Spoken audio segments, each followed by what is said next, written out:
Oh, hey guys, welcome to another episode of the Boston Chris podcast. Guys, we are super thrilled to be featuring one of the best bands that Austin, Texas has ever seen, in my humble opinion. We have Madame Radar on the show, formerly the Texas KGB, and man, are they explosive in many ways, and I can't wait to show you the conversation with them. But again, if you guys love what we're doing here on the Boston Chris podcast, please like the content down below. Wherever you're watching, hit the like button. Make sure you're subscribed or followed wherever we are. And of course, I want you guys to comment down below your favorite part of today's show. Please do that. Now, on to Madame Radar. Madame Radar is an Americana rock band that punches hard with their explosive harmonies, soaring guitar solos, and eclectic original tunes. The band is a tangled web of family and friends, with Jace Cadle on rhythm guitar and vocals, who is married to Kelly Green, who is on lead guitar and vocals, who is the sister of Cody Lee, who is on drums and vocals, who is married to Violet Leah, who is on bass and vocals. Welcome to the family. They are fronted by the trio of Kelly, Violet, and Jace. Madame Radar is a revolving door of high-energy singer-songwriters, each with their own perspective and style that magically seem to overlap like the layers of a kaleidoscope. With all four members of the band providing harmonies, Madame Radar is a wall of colorful sound that changes shape demanding your undivided attention. And they will have your attention during this most in-depth, candid interview that you have ever heard anywhere with the one and only Madame Radar. Let's get into it. It's time to jam. It's time to mingle. It's time to see what everyone's drinking. It's time to jam. It's time to mingle. It's time to see what everyone's drinking. Until we all lose connection.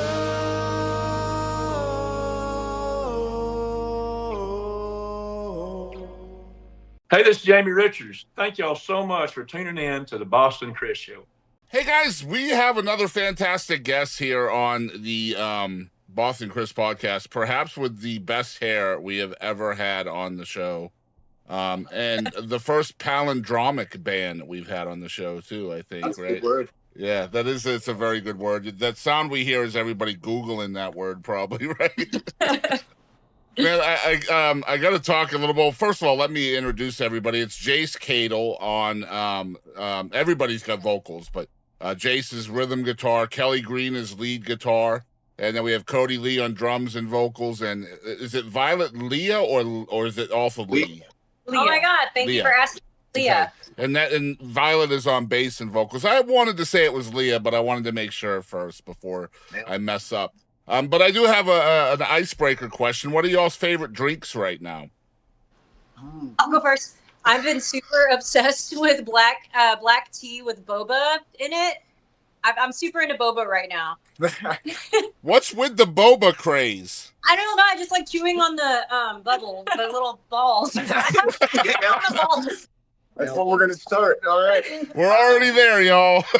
My favorite lately, there's these canned drinks that are going around Texas now called Buddy. They're THC infused. If you're hip to that, our friends at Community Brewing make them, and they're super delicious. It's basically just this flavored sparkling water. It's not overly sweet, and No it sugar at gives all. you a buzz. So, like Violet and I, we quit drinking September and a half ago. That's a way to say that. And, but these have been good fillers for us, Yeah. So almost 2 years ago. Yeah, I gotcha. Kelly? September and a half. The buddy must have kicked in already. So you know what? My favorite go-to drink is always going to be coffee. I still like to drink on occasion, but yeah, give me a coffee with some honey. I'm good. yeah, When I have a drink, I have Iron Wolf bourbon. there you go. So just talk about the coffee. I'm 49 years old. I just started drinking coffee last year. Really? Wow. Yeah. What was it like the first time going in? You know what? I tried it over the years. It just never really stuck with me, And then something about 48, 49 years old, I I found the right way. I added chocolate to it, and there you go.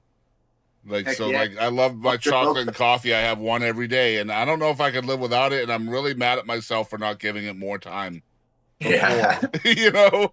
But like Yeah, my so you doctor's like, that's actually a yeah. good thing. That means you can enjoy it now without having to worry about your health, like really being overly addicted to it or whatever. So just I kind of have a growing up segment, and since we have 4 people, we have 4 different places that y'all grew up, or maybe 3 since 2 of y'all are siblings. But it's essentially the story is Georgia and Texas here, right? For the growing up part. Yes. Yes. So so who's from Georgia? Who's from Texas? The 3 of us are from Georgia over here, and Violet's Texas. So you just suckered them in over here, huh, Violet? Sure. Or I just got lucky. Yeah. Yeah, we Man. came through South by, and one of those bands that just never left. So And then we found her on Craigslist, believe it or not. that is insane. Like that's so cool, but like that's like insane to even think about that the band's like Genesis is Craigslist. That's amazing. That's just such a great story. It really is, and it's been, not going on 9 years since then. Yeah. It was the best find on Craigslist ever. Yeah, for at least one of you, right? Like Cody got a wife and the rest of y'all got a bass Yeah. player out of it. So Pretty sweet deal. Hey, I got a sister. yeah, and that's like the dopest thing about this band is like you guys are all, this is truly a family band. Like it's the 2 in the middle are brother and sister, and then Cody and Violet on the left are husband and wife, and Jace and Kelly on the right are both husband and wife. I'm sure you guys probably get sick of hearing it, but like that's a really cool vibe, and the fact that you guys play different instruments that actually work together as a full band, like that really works out serendipitously, doesn't it? Yeah, really, we're all going in the same direction is what I always say. Yeah, so it's not like y'all had 2 drummers and had to fight over the drum set. Like everything just lined up pretty perfectly. Well, Cody started as he was given a guitar, and I stole it when I was a kid. And my dad said, "Well, every good band needs a drummer." So Oh, so you, yeah, that's amazing. You stole his compromise. guitar. Yeah. So any regrets there, Cody, knowing how badass your sister is, man? No, I think it made sense by the end. Yeah, I don't blame you. Like you guys are just, you guys are one of the coolest bands I've ever seen. Like just from a vibe standpoint, I love the Alt-Americana or whatever you guys have to, actually call yourself. There's really no box to put Madam Radar in. Because you guys, and I think that's just because of the versatility of the band. You all sing, you all write, you all play different instruments. That really helps out from a writing and kind of producing standpoint, doesn't it? Yeah. Man, wide open. Whatever we're feeling that day, we can go for it. absolutely. And when during the live show, it really gives you an opportunity to bring your best songs, so everyone really gets to shine and execute. And it's really awesome to just keep building the set. Does co-writing happen a lot between the 4 of y'all as well? I imagine it probably does quite a bit for the married couples, right? More and more these days, like especially on this last album, we collaborated a lot because we met with the producer in December, talked through the songs we wanted, and then we're in the studio by January, and half the songs hadn't even been finished writing yet. We were still in the middle of it. So literally the week before we went into the studio, we cranked out like 4 songs. And it was all because we were just on the road together, literally down in Florida. Just Kelly and Violet hopped on the bus together and just locked themselves away until they had a banger. So The new album Motel is all it's based on just traveling and being on the road and the people you meet along the way. So we felt really inspired while we were traveling, and we were able, we had a couple of days of downtime, and like you said, we sat down and the whole band kind of came together, and we just finished the album, writing it. And we would send notes to the producer, and he was kind of like, wow, this is all happening right now. This is cool. And when those songs made it onto the album, it was a little bit of a surprise because they were so new, but also they were really special. Yeah. And before Violet came into the picture, were the 3 of y'all in a project together before she was here and kind of in the Georgia area? Yeah, we had we were still out here in Texas, but we were called the Texas KGB. Right. And I remember that. I was like, interesting choice of name, but it comes from Kelly Green Band, right? If I'm remembering correctly. Yeah, but everyone called us the Texas KGB Band, so it got very confusing there. Yeah. Bands for band. And that was the impetus for the name change, right? Just didn't want to be, politicized or whatever, I would imagine, right?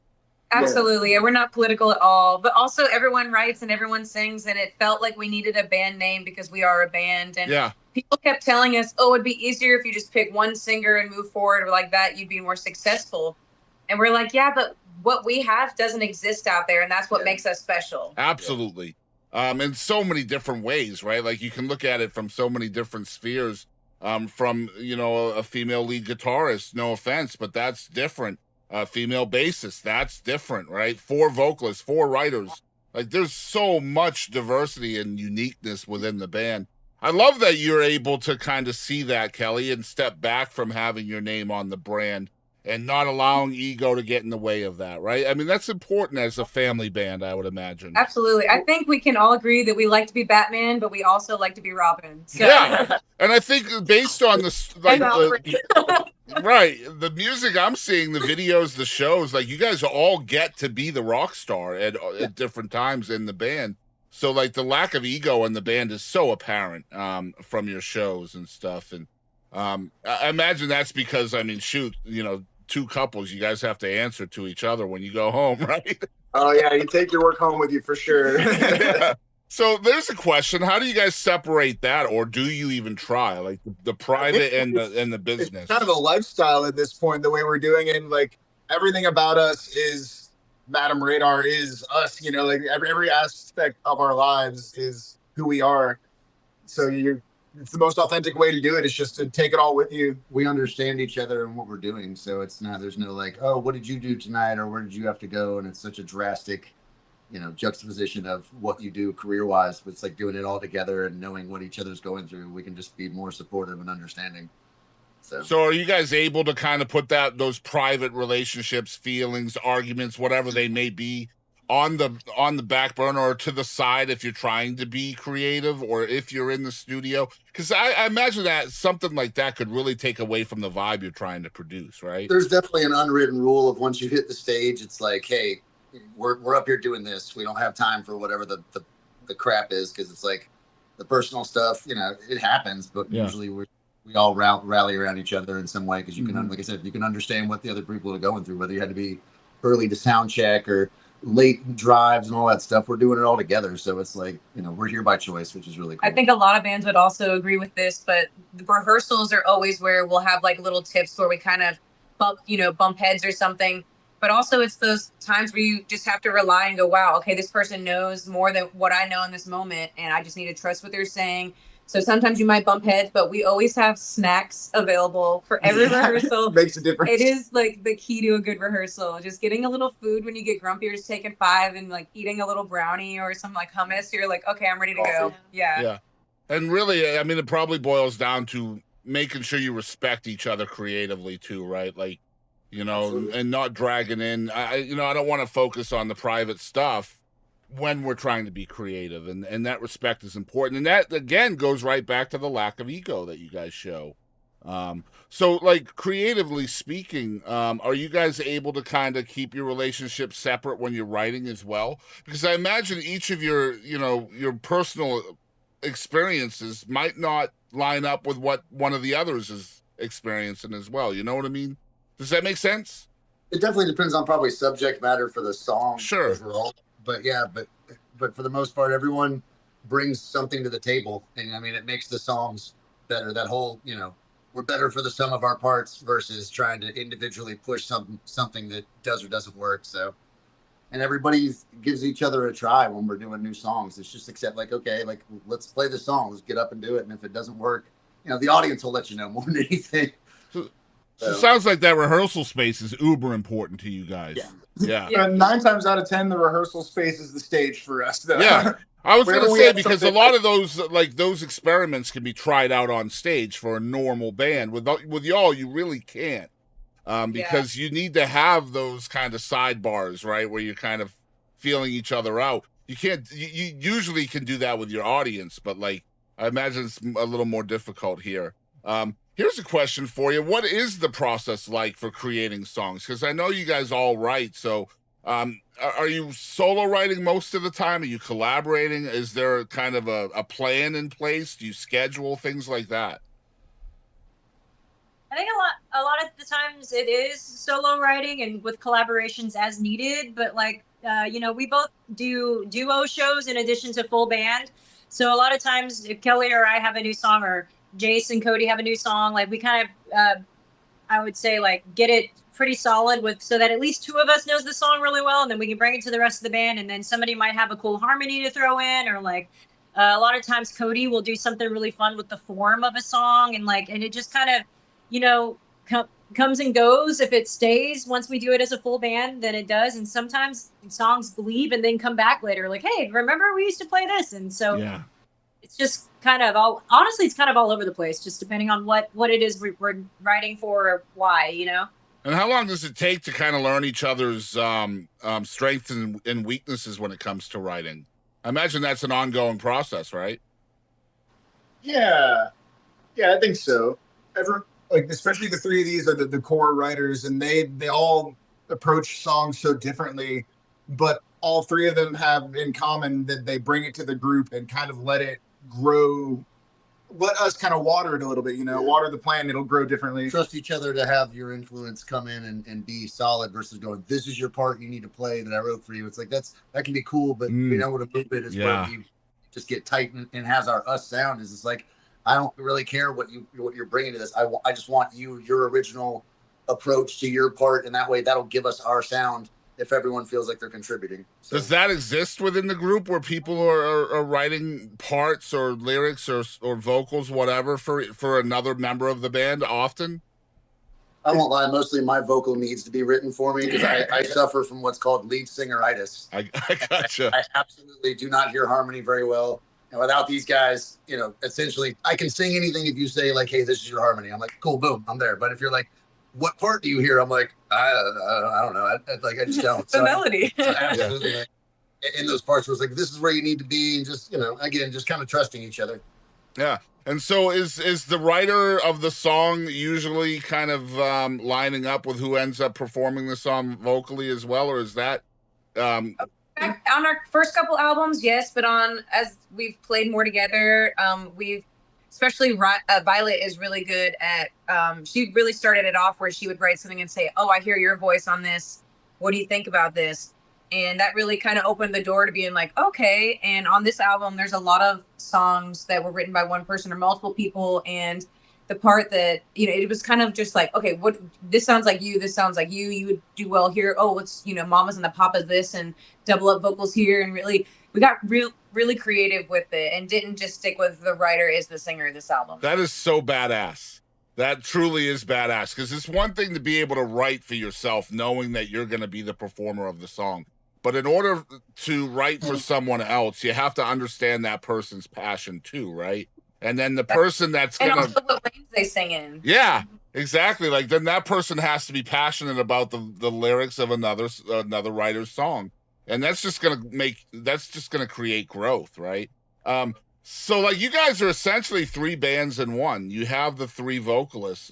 I mean, when you're booking shows, when you're out on tour and things like that, that's gonna help from an energy standpoint too, right? Like saving your voice and saving your vocals and stuff. And that's going to help with being able to play more shows, I imagine, right? Absolutely. Yeah, one person having to carry 2 hours of music is brutal, especially you're going night. But we get to share those responsibilities throughout the night. You get a little bit of a break in between songs. You're doing harmonies instead of singing lead the whole time. It's definitely good for longevity. Yeah, and if somebody's having a down night because of illness or something, you guys can just pivot, right? I mean, just pivot. Absolutely. Yeah.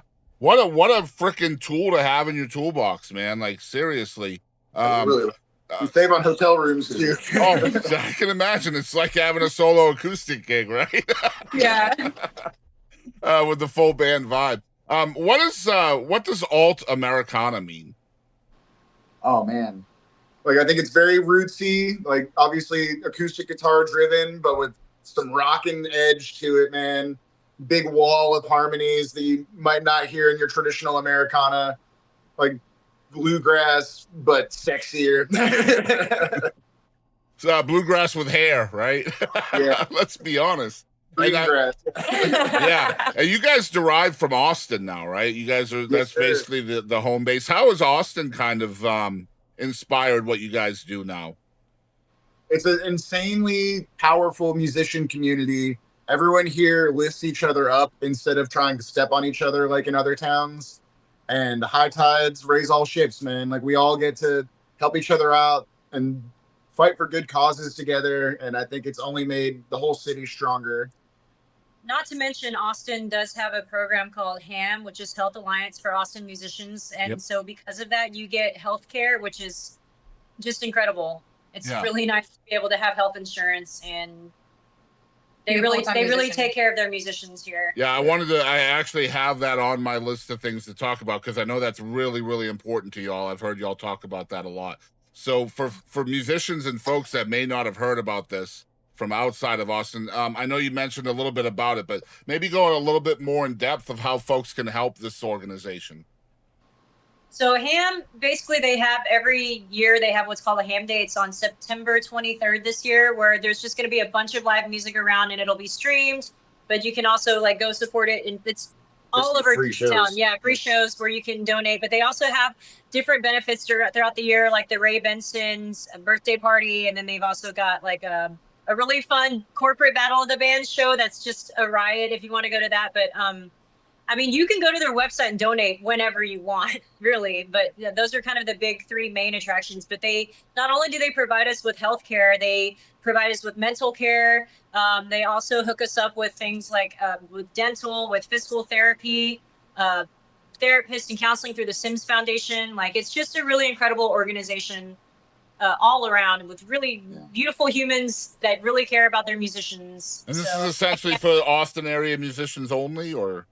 It's within 50 miles of Austin. So Okay. you can be within 50 miles of Austin proper and you can still, which Yeah, actually access is a there. pretty far way out because a lot of musicians really Sure. lie on the outskirts of Austin because Yeah. the city has become very expensive. The more it's become a tech city, prices have gone up. So musicians have kind of gone to the outside, but HAAM Yeah. allowing that 50-mile radius has really helped a lot of people out. Yeah. Sure. Yeah, a couple things. I'm going to make sure there's a link in the description below for folks that want to give to that. I imagine that's probably one of the number one ways you guys would say is to support The cool y'all. thing is they also just invited engineers too, right? Or producers. Oh, it's on the table. It hasn't quite been, but they're trying. They're trying to branch out and like help more people in the industry. in the Yeah. industry. Good. And I do want to say one more thing. You do not have to.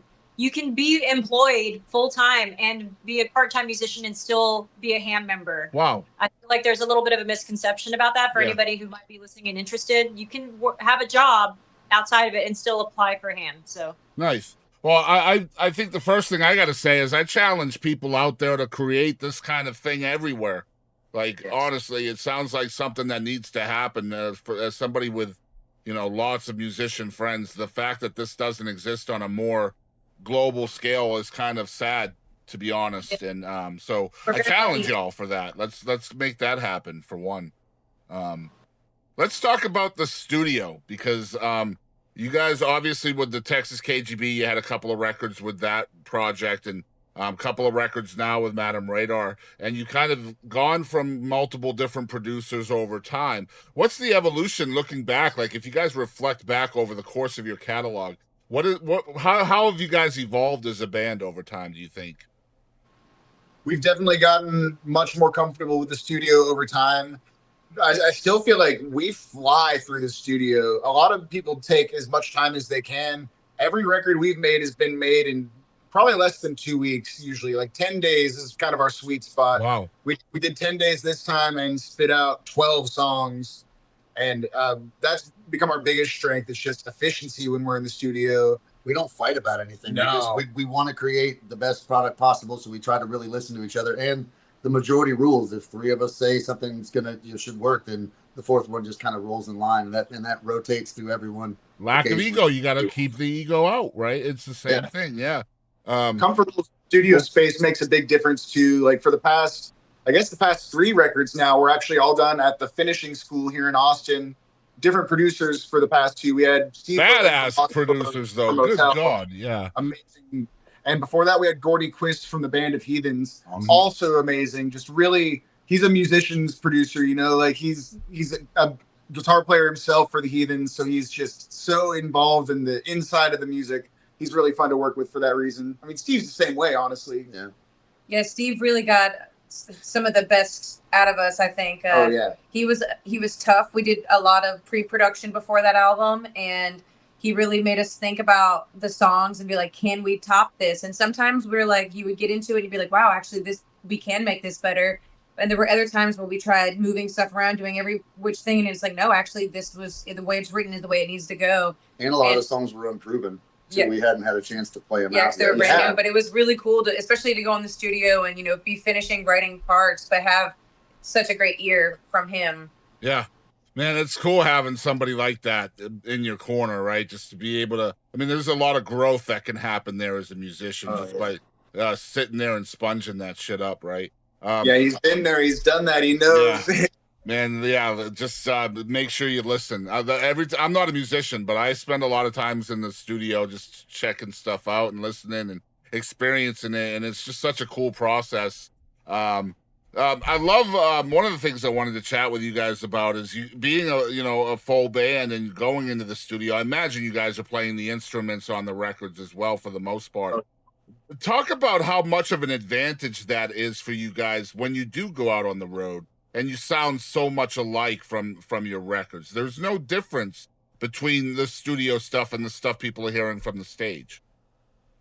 Yeah, man. Anytime I come out of the studio, I feel like I've grown as a musician, and especially on those songs. Like once you lock them to time like that, you just drill them again and again to record it. It just sticks with you, and if you just trust yourself to stay with your muscle memory and just keep going over the tunes, it's going to be locked in for the live shows too. Yeah, it forces a level of tightness and pocket that's crucial to having playing your own songs too. You know, it makes it so much easier to sell yourselves too as an artist, right? I mean, imagine it's like, guys, you're going to hear the same thing tonight that you'll hear on the record, so make sure you pick one up. We'll add a little ear candy every now and then, like a good friend on keyboards or something, or get some little extra percussion. But yeah, 9 times out of 10, it is pretty much spot on to the record with a little bit of form for improvisation and messing around, because who doesn't love that, you know? Yeah. Keep them on the toes. We play with a lot. Yeah, we extend solos. We play with the endings of songs, you know. Like Passport Blues is one of my favorite songs on the album. And when we sat down before our album release, we were like, hey, let's play around with the end of this. And we kind of turned it on the album. It fades. So we needed to really, you know, create an ending. And we just did like a nice jam, and it turned out so cool. And it's one of my favorite songs to perform live as well as on the album, and they are different versions. Yeah, well, first of all, the whole record is badass. Like, it's so good, man. And you guys have come so far from, I think it was 2017. When you guys... Pain. Yeah, it's just, exactly. Yeah, just such a cool vibe. I love the traveling aspect of the songs. It's almost like a concept album, right? Which is kind of a lost art nowadays. Chat a little bit about the new single, You and the Devil, man. The video for this song is so badass, man. I gotta know. Talk about this, please. Oh, yeah. We were just racking our brains about what we wanted to make this film about. And, like, I think the three of us especially one day came back here and we're just throwing ideas left and right. Like, how can we do this ourselves? We shot it all ourselves, literally with an iPhone. And basically a $20 budget for the most part. Like, it was all bare bones. Put it into a tight box and go, what can you make with only these tools? And, you know, it really forces you to be creative. What was really important too was, and Kelly really stressed this as well, if we were going to try to make it a little bit creepy, it was very important to not take ourselves too seriously, because then it's going to be cheesy for the wrong reasons. Right. Like, you want to go ahead and like be a step ahead of the audience and be like, we know this is cheesy. We will show you that we're cheesy. You don't get to tell us we're cheesy. You know we're cheesy. It's practical magic meets Tenacious D. I love it. I love it. Yes, it's so dope, man. I was watching it the other day because it just came out, like literally, right? Like this week, it just came out. And man, thankfully I have like I don't know why, but like I get notified of new stuff when it hits YouTube. I don't know why, it just happens. It was like Madam Radar, new single, blah blah blah. I was like, well, hell yeah, they're coming on the show next week. Let's check this out. And man, I love the freaking art, man. And so just the $20 budget, which goes to show y'all, number one, check out the video, and number two, that means anybody, literally anybody, can have a cool video out there if you just mess Yeah, we've around spent a with lot it. of money in the past on music videos, and we knew we wanted to do a couple for this album, and we were like, okay, we can't spend $10,000 or $7,000 every time we want to create something. What can we do with our creativity? Because everybody here is an artist as well as a musician, and Cody is really a genius editor. So we were like, okay, we know he's capable of knocking out the end product. So now we just need to figure out lighting and a good storyline, and it came together, and we had so much fun. Yeah. We did it with like 4 canister stage lights. Is all the lighting in that video is literally just a chunky battery powered can light. Just an insane amount of talent in you four, honestly. It looks really, we're very proud of how it turned out. Yeah. I encourage people to check it out. You should be. It's amazing. So these will just be used for like TikToks and shorts and stuff before the show comes out. The first one is called Did You Know? And so can you tell us something that your fans may not know about y'all? Ooh. Like individually or as a I would say let's do individually for these, yeah. Okay, I'll go first. When I was 7 years old, I fell through the roof of a Chinese restaurant during lunch hour. And it's because I was crawling around in the attic where I wasn't supposed to be, and I stepped on a spot where it was just insulation, and I fell straight through this roof Wow. at like lunch hour rush in this tiny little small town, and I bet people still talk about it to this day. That's amazing. Yep. I have one. Cody and I used to own a pizzeria in North Georgia, Yeah. and we were both really good at hand tossing like New York style pizza. All right, you guys are making me hungry now. Come on. Yes, we have one of the best secret recipes for pizza that'll ever exist. One day we will open up a restaurant. Man, now I want the secret. So you guys are you both using that as a Did You Know? So we move on I to Jace. will, unless something else jumps back into my mind. I know there's something good. All right, Jace. The only thing is kind of like sports nerd stuff for me. Oh yeah. I was a national karate champion before I was 18. There it Wow. is. Okay. Nice. So you could beat anybody up who makes fun of Violet for falling through the ceiling, right? Yeah. I fell face first too. It was a whole thing. Oh my God. You're just looking for attention. You know what's up. Yeah. Typical bassist. Started young. All right. Yep. All right, moving on. Let's talk about the Mount Rushmore, y'all's Mount Rushmore of favorite artists. So you each have 4 faces on Mount Rushmore, and a full band can be one artist. So just so you know. I will put up David Bowie's face on the Mount Rushmore. Well, you can each choose 4 for your individual Mount Oh, Rushmore. cool. Oh, that's Oh. hard. Okay. Oh. Eric Clapton, Kiss. Oh, gosh, that's so tough. Grand Funk Railroad, Wow. and my dad. He's a great guitar player. Let's go. Well, say his name then. BB Lee. There you go. All right. Who's next? Don't make me go yet. Okay. That's a really hard. You get like It's tough. influential Mount Rushmore or just like the greatest bands of all time kind Just of thing. do what Whoever your 4 favorite artists are of all time. Eminem, Love it. Tupac, Johnny Cash, Wow. Bob Seger. Nice. I like that. I'm just gonna go to what as a kid like Simon and Garfunkel, Queen, System of a Down. I got to put a female in there. Shania Twain. I don't know why I just said Shania Twain first, Okay. but I did. I can't take it back. No take Yeah, backs. that's it. You The got only band this band agrees on is System of a Down. Yeah. Weirdly enough. What are yours for? I'm gonna go Bowie, the Beatles, because come on. Pink Who? Floyd, just oh my God, the colors there. And then I'm gonna say, oh God, Fleet Foxes. They're not going on my Mount Rushmore. They're great, but You listen to them all the time? Fleet Foxes. All right. They're great. I love, first of all, Simon and Garfunkel is my favorite artist. So So good. good looking out, man. I love them so much. I wish they could get along, right? Just get along. I think they kind of made amends recently-ish. Yeah, but Sort I don't of. know. Probably just think of all the music we missed out on, I right? know. Yeah, really. It's so sad. Anyway, next one's called What the Heck. So this is rapid fire. I'm not gonna hold y'all to each answer in these if you don't want to. So we'll just do it's 5 rapid fire questions. I've got a list of 50 questions I'm just gonna pull from randomly, okay? So Can we try to answer as a group? you can if you want, yeah. However you want to do this it's up to y'all. The only thing I ask is no filtering out your answers. So whatever comes to mind has to be your answer. Chris. Don't change your answer. All right. Number 1, when dating someone new, what is the appropriate amount of time to wait before pooping in front of them? Pooping? in front of Mhm. them. Door open or closed? Let's say open. Ooh, a year. Okay. Yeah, Mm. I agree with that.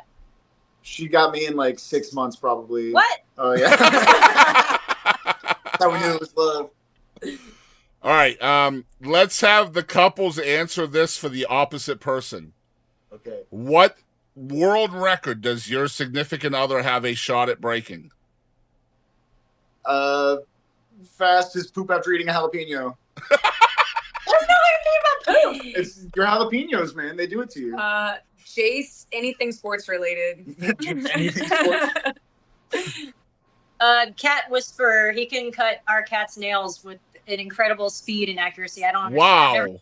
I've never seen it before. That's a brave I dude was the right there. best dog mom on the planet. Best dog mom. I love it. Okay. All right. Number 3, what is your weirdest talent? Have you heard our music yet? I love it. Oh gosh. My brain went blank. I didn't even have like one. You got a big Oh, I ventriloquism can, thing.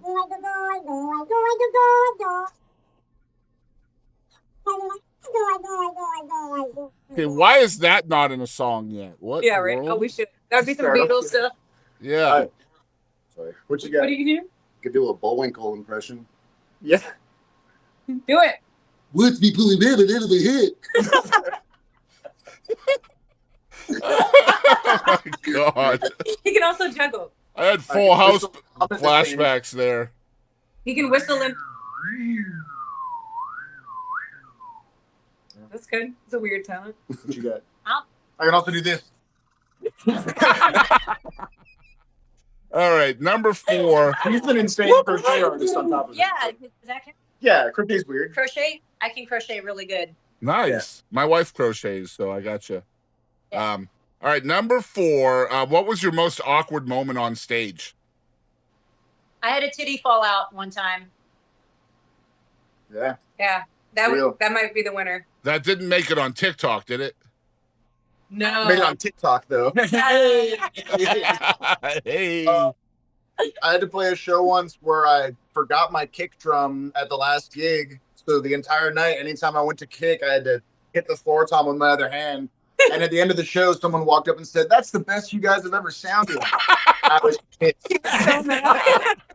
Oh my God. There goes your kick drum sponsorships. Damn it. The most awkward thing for me was a friend of mine invited me on stage and he was like, "Everybody, Kelly Green." Nobody clapped. I got up and I was already a little nervous. He didn't tell me they had down-tuned their guitars. So I just happy strum the chord it's supposed to be, and it was wrong. I panicked and someone looked at me and they said E flat. So I thought he changed the key to E flat. I go to E flat and he's like, "No, I mean, we tuned down to E flat." So I hit like 87 wrong notes before I even started. I was like, "Get me out of here." Oh my God. Recently was at a HAAM event that Violet was supposed to be at. And I'm standing in the back. They had asked me to play definitely as covering for her, most likely. And she was out of town. And the president of HAAM got up and gave this really beautiful speech and told this whole story about Violet and why she was in HAAM. And everyone super claps, applauds the whole thing. And then he goes, "And now we have Jace, also from Madam Radar." Crickets. And I was like, "Oh God, this is gonna be a rough," but it ended up being fun. It was definitely just like, That's awesome. All right. You want Violet? Well, you got Violet. Filling in for each other. That's amazing. All right. Last one of what the heck. Who is your hero? Hero? Well, my dad is my hero. He's a killer guitar player. He's really the reason I got into music. I know he inspired both my brother and I, and we would not be here doing this if it weren't for him, and also my mom's support. So shout out to them. Yeah, I'll go ahead and say our mother for putting up with all of my dad's chaos as he was attempting to be a musician the way that we are now. I understand both of them so much more now that we are where we are. So thank her for her support all along the way. Absolutely. Batman. Yes. He's dressed as Batman for Halloween like 12 times. There you go. Who's your favorite iteration of Batman so far? I mean, I'm a Keaton guy. That's I grew up, with him, but they haven't done terrible ones until like right after him. They obviously went a little too Hollywood, but I like the last kid. I love some Christian Bale. I think the story. I like the current one, man. I'm gonna keep it real. I'm excited about where that story goes. Yeah, depending on where they take it, it's definitely super cool. I thought the Penguin was a cool story. The Penguin was amazing. Yeah, what a great show. Yeah. All right, Violet, you're not getting off the hook here. I'm really, really trying to think. Like, I don't. Richard Buckner? Well, yeah, I love Richard Buckner, but he's not somebody that I think about like all the time. It's a songwriter that I fell in love with a long time ago, so I can't backtrack. I'll just say that. Okay, perfect. Richard Buckner is my hero. All right, next segment is called One Artist. You guys each get a pick for this. Who is one artist you wish the whole world knew about? Richard Buckner. There it is. There's this great Canadian band, Said the Whale, that I found back when I was in college.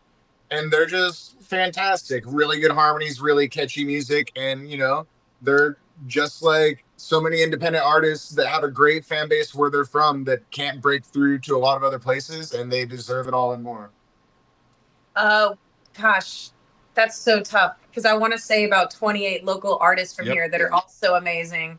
But shout out to our pack girls. That's the Reverent Few, Carrie Hudson and Good Company, and Andrea McGee. I know that's more than one, but that's all good. Dave Scher is probably the greatest musician you've never heard of, unfortunately. Oh yeah, definitely one of the just top tier cats. That's why we podcast, man, for the ones that deserve some spotlight, man. It's why I do this, and that's why that question's on here. Because now I'll be looking up all of those folks and checking them out. Said the Whale, that's CED, right? If I'm remembering. Said the Whale. Is it spelled CED? No, SAID. Okay, all right. I thought I was thinking of someone different then. All right, next segment's called Fly on the Wall. Can you name a historical room you wish you were a fly on the wall for? Historical room you wish you were a fly on the wall for? My first answer was Declaration of Independence, and I don't know why, but I'm going to roll with it. It's a baller moment. Like during the signing of it or when they were writing it or what? Ooh, I just feel like the signing of it would have been interesting to have all those people in the same room, like reading over that. Yeah, I would say that, but I would say I would like to have seen when the king had to read that or get someone read that to him for the first time, where he was like, "What did they say?" So when he received the email, essentially. Yeah, absolutely. He's like, "You have mail." I guess this is random, but it's the first thing I thought of. But when Shel Silverstein, who's a poet, first I guess recited Boy Named Sue in front of supposedly Johnny Cash and June Carter and a bunch of other people, she was like, hey, you should turn that into a song. And so he did. I don't know if that story is true, but if it is, I would have liked to have been there. Pretty sure it is, actually. Yeah, I'm pretty sure that is true. Shel Silverstein's an amazing songwriter, by the way. He actually ended up writing more songs after that were meant to be songs. So I would, I mean, I love his poetry, so it doesn't surprise me. Yeah, Kelly just mentioned to me when the Beatles were just in the studio. Like, I guess you can kind of watch it now that they have the Get Back documentary. That's probably the closest thing to it. But just those moments where you see an artist like that processing that they're writing one of the greatest songs that's ever been written, and you get to see it from that early phase of like they're just kind of humming it to themselves, and then suddenly gold is just being spun out of their head. Yeah, it's such a hard question to answer, and like I was talking with Taylor Honeycutt recently, and that's where like her and I kind of came up with the idea for the segment, and I was like, you know what, we're gonna do that from now on. I think that's a cool little question answer thing, because I think like there could be so many different ones that you'd want to be there, right? That, like it would be impossible to answer it. And I love questions that are hard to answer. For example, what do you think is the biggest lesson you've learned from music directly? For me, it's that I am never as good as I think that I am, and there's always more room for practicing. Always, always, always, no matter what. You can always be better. You will learn more from failing than you will from succeeding. So don't be disheartened when you fail. You're growing, you're learning. If you acknowledge that you're failing, it means you are already a step ahead of the game. Yeah. For me, one of the biggest ones, and my brother has said this to me, is that we don't get to determine, or we don't get to decide on the quality. We can only decide on the quantity of the songs that we write. And that's something that really hits me at heart every time I write something and I'm like, oh, I don't like this. It's like, well, it's really not for me to decide. You know, it's like different people get different things out of it. That's why they write so many songs in Nashville. That's why, right there in a nutshell. Jace?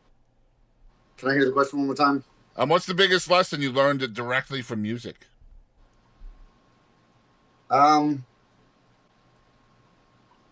you have to have confidence to step up on stage more than anything. And you have to just be able to be up there and take, each show as it comes and appreciate the fact that this job really has no destination. It's the journey. And if you don't really enjoy doing this isn't for you. Yeah, I agree. Good stuff. All right, next one's called Grateful. What are the 3 things each of you are most grateful for? I'm grateful for our family. I'm grateful for the community we're in, and I'm grateful for our health and talent. That's 4 things. I'm grateful for having a very, very, very busy week and then being able to come home with my wife to our 2 cats and just sit and do nothing for an entire day. Those moments are always so peaceful. Just because I can really reflect on all the things that we just did and be happy, I'm grateful for our fans, for our health, like you said, like just being able to, because we all take pretty good care of ourselves and each other. And I'm grateful for Jason Felix always making sure that our bus has air conditioning and will get us from point A to point B. I was going to say Felix, funny enough. Felix is our mad scientist guy that helps us do, I'd love to tell you that he helps me, but it's in fact that I help him keep this whole thing on the road and what we're trying to do right now. So I'm grateful for our close people who have helped us along every step. The executive producers for this whole thing. The team, right? The people that are pulling the rope the same as you. Yeah. Our new manager, Enrique, we're grateful for the fact that you guys found some of that on Craigslist is crazy, right? Like you found somebody to pull the rope with y'all. That's amazing. They didn't stab us. Yeah, very true. All right, last segment is perhaps the hardest one to answer. The segment is called Who Do You Think You Are? Who is Madam Radar? Oh, man. good. Madam Radar is a 4-headed dragon just waiting to devour your ear holes.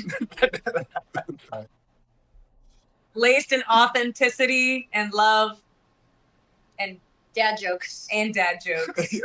Very cool. I'm going to chat a little bit about where you guys can follow these guys and girls. It is madamradar.com. Start with the M because it is not completely palindromic. Just 2 palindromic words, madam and radar. It's MADAMRADAR.com. The social medias are Madam Radar Music on Instagram and Madam Radar Music on Facebook. Are there any social medias that are not listed on your webpage that you want to let people know? I mean, we're on Twitter, Threads, TikTok. We're kind of everywhere. Any place you like to online. We're probably around there somewhere. Yeah, and guys, we didn't talk about the evil olive either at all during the show. Yeah. So, I told my wife that, and she about lost her shit. Yeah, can you imagine if they're like, here's evil olive? Yeah. By the way, my son despises olives too. So I also don't care for olives. Yeah.